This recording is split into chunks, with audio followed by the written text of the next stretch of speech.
मेरा ये वीडियो बनाने का एक ही मकसद है कि हर क्वेश्चन का कॉन्सेप्ट क्लियर हो और किस तरह से टी स्टेट सी टेट में क्वेश्चंस पूछे जाते हैं जो कि सीडीपी से चाइल्ड डेवलपमेंट एंड पेडागोजी से मैं आप सब लोगों को हर क्वेश्चन का एक एक जो भी टॉपिक है उसका कॉन्सेप्ट क्लियर कर रही हूँ ताकि आपको मदद मिल सके।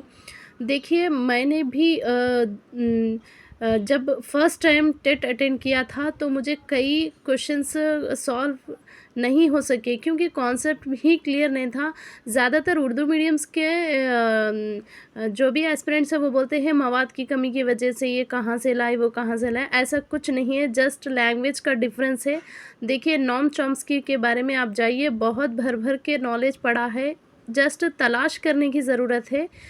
मवाद की कमी नहीं है, मैं समझती हूँ तलाश की कमी है। तलाश ना है, हमें ढूंढना है कि ये टॉपिक कहाँ से हम लोग पढ़ सकते हैं। देखिए यहाँ पर एक क्वेश्चन आया है, ये तो हमें कहीं दिया ही नहीं गया बुकों में या फिर हमें मतलब उस तरीक़े से तो हमें पढ़ाया ही नहीं गया जब हम ट्रेनिंग करते थे। तो तमाम चीज़ें तो यहाँ पर देखिए नॉम चॉम्स्की के बारे में अगर हम लोग अच्छा डिटेल में पढ़ लेंगे तो हमें हर चीज़ का कॉन्सेप्ट भी क्लियर होगा। यहाँ पर जो एक क्वेश्चन आया है, लसानी उसूलों की बुनियाद पर जुमलों को एक्टिव वॉइस से पैसिव वॉइस में बदलने का उसूल इसने पेश किया।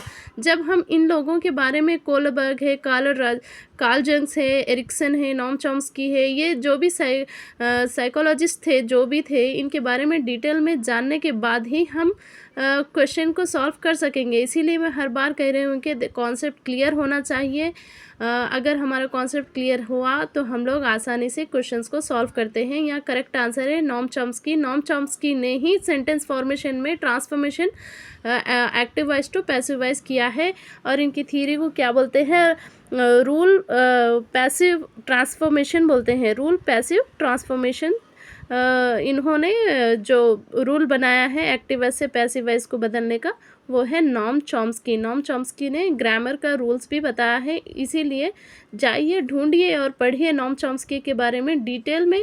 एक मर्तबा पढ़ लिए तो हमें कॉन्सेप्ट क्लियर होगा और कई तरह से क्वेश्चंस आए तो भी हम वहाँ से आसानी से सॉल्व कर सकते हैं। एरिक्सन के बारे में भी एरिक्सन के बारे में भी कई स्टेजेस दिए, 5-6 स्टेजेस है, उसमें स्टेज वाइज बच्चे का डेवलपमेंट बताया गया है। इसीलिए बोल रही हूँ कि हर टॉपिक को सीरियस लें, अच्छे से पढ़ें, क्लियर पढ़ें और मुझे सपोर्ट करें इसी तरीक़े से वीडियो बनाने के लिए और लाइक शेयर एंड सब्सक्राइब करें।